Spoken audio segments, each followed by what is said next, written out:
संपूर्ण लातूर जिल्ह्यामध्ये प्रसिद्ध केला आहे. आपण बघू शकता खूप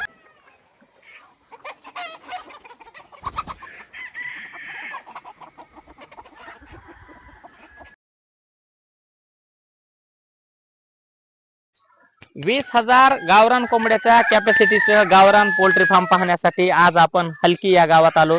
तालुका शिरूरनपाळ, जिल्हा लातूर. आज आपल्या सोबत आधुनिक शेतकरी आहेत. सूर्यवंशी साहेब सर, या चॅनल मध्ये आपलं स्वागत आहे. नमस्कार. नमस्कार सर. तर आपण पाठीमागे बघू शकतात की कशा पद्धतीनं या ठिकाणी 5,000 गावरान कोंबडी पक्षी आहेत आणि यांची यशोगाथा संपूर्ण महाराष्ट्रात प्रसिद्ध आहे.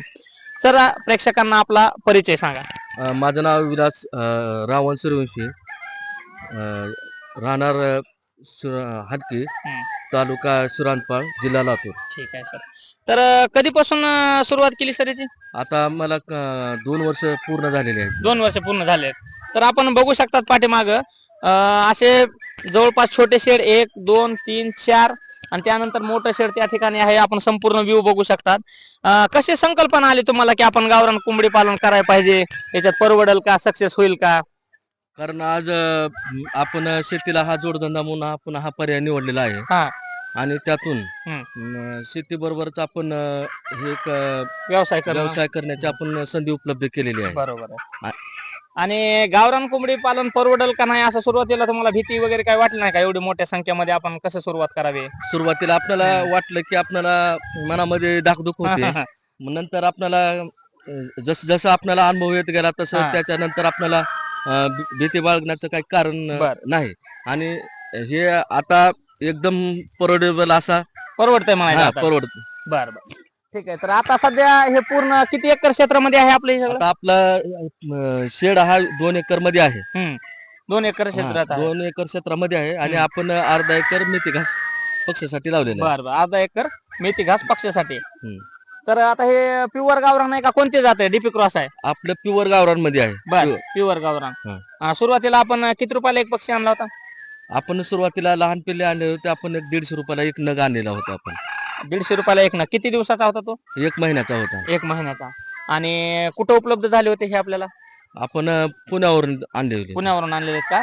तर आज आपण बघू शकतात की या ठिकाणी मुक्त संचार प्लस बंदिस्त असं दोन्ही मध्ये या ठिकाणी गावरान कोंबडी पालन केलेलं आहे. आणि या ठिकाणी शेवग्याची लागवड, त्यासोबतच तिकडं पिल्ले निर्मिती म्हणजेच गावरान स्वतः अंड्यापासून यांनी सुरुवात केलेली आहे. कारण यांना मिळालेल्या यशोगाथेतून त्यांनी काय केलेलं आहे, हा व्यवसाय पुढे वाढवायचा निर्णय घेतलेला आहे. तर किती खर्च आला होता तुम्हाला हा सुरुवातीला व्यवसाय सुरू करायला? सुरुवातीला आपल्याला पूर्ण शेडची बांधणी करण्यासाठी कंपाऊंड ते 15 लाख रुपये हा खर्च आलेला. 15 लाख. आणि याच्यासाठी काय सबसिडी वगैरे काय मिळाली का? तसं काय नाही, आपण स्वतंत्र केलेलं आहे. आपण स्वतःच्या पैशावर. बर बर, ठीक आहे. तर घरी येऊन सहकार्य वगैरे होतं का की हा व्यवसाय निवडायचा म्हणल्यावर सगळे सपोर्ट होता का घरी येऊन? आपण घरच्या ह्याच्यातूनच केलेलं आहे आणि थोडंफार बँक लोन केलेलं आहे. बर बर, ठीक आहे. तर आता सगळ्यात महत्वाची एवढी गुंतवणूक केली, आता किती वर्ष झालं तुम्हाला हा व्यवसाय सुरू करून? आपल्याला 2 वर्ष पूर्ण झालेले. 2 वर्ष पूर्ण. मग परवडतंय का हा व्यवसाय? हो, हा व्यवसाय पूर्णपणे परवडण्यासारखा आहे. बर, ठीक आहे. आणि आता तुम्हाला दररोज आता किती सध्या अंड्याचं कलेक्शन किती होतात जास्तीत जास्त या 5,000 पक्षापासून?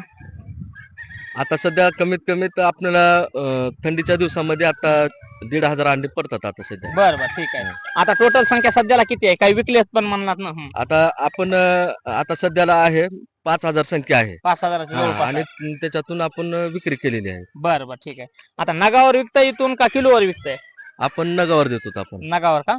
मग एवढी विक्री कसं शक्य आहे या जागेवर विकणं? आता हे आपले पूर्ण पक्षी अंडे हे सगळे व्यापारी हे जागेवर येऊन घेऊन जातात. जागेवर येऊन चालले. आणि बरेच व्यापारी मग किलोवर मागतात, तर मग कसं किलो जाते सध्या? किलोवर आपण 400 रुपये 400 रुपये किलो देतो. ठीक आहे. म्हणजे कटिंग साठी जे कोंबडी जात आहे ते ठोक व्यापारी या ठिकाणी विकत घेऊन जातात. आपण मधल्या बाजूला बघूया कसं या ठिकाणी पाण्याचं नियोजन वगैरे केलेलं आहे. तर या ठिकाणी आपण आतमध्ये येऊन बघू शकतात की हे जे चाऱ्याचं आणि हे कशासाठी, म्हणजे ह्याचं काय कारण आहे चवळ वगैरे करायचं? आता हे आपण एक आपण खाद्याचं भांड केलेलं आहे आणि एक पाण्याचं आहे. म्हणजे जसं आपण पक्षी पाणी पितात तसं पाणी वरून खाली येते. म्हणजे पूर्ण ऑटोमॅटिक सिस्टम केले. आणि याची किती आहे रुंदी शेडची? याची आपण कमी 4 फूट घेतली पाहिजे. हा बर. आणि अशी लांबी खूप शेवटपर्यंत दिसायला लागलेली आहे. 110 फूट लांबी आहे. 110 फूट लांबी आहे. आणि उन्हासाठी संरक्षण आणि खाद्य आणि पाण्यासाठी हे केलेलं आहे. बरोबर आहे. तर या ठिकाणी आता तुम्हाला खाद्य जर वापरायचं म्हणलं तर कोणत्या प्रकारचं तुम्ही खाद्य यांना वापरतात किंवा कसं आहे त्याचं खाद्याचं नियोजन एवढ्या पक्ष्यांसाठी? या बाहेर बऱ्याच लोकांना विकत आणावं लागतंय किंवा मग कोणतं सुग्रास. आपण सध्या पक्ष्यांना आपण भाजीपाला आपण बीएसएफ पासून ते आळ्या वगैरे तयार करून देतात आपण. बरं, आपल्या इथं करतात का तयार? हा, आपण स्वतः तयार करतो. आपण आजूलाचं आपण तिथं केलेलं आहे. आजूला पण केलाय का? बर. परत आपण अंड्याच्या कोंबड्यासाठी आपण डेअरी खाद्य वापरतो. बर. स्टार्टर वापरतो, फिनिशर वापरतो आपण. तर एखाद्या उद्योजकाला जर चालू करायचं म्हणलं तर किती पक्षापासून त्यानं सुरू करायला पाहिजे नवीन शेतकऱ्यांना? नवीन शेतकऱ्याला कमीत कमी 2000 पक्षापासून सुरुवात करा. 2000 पक्षी.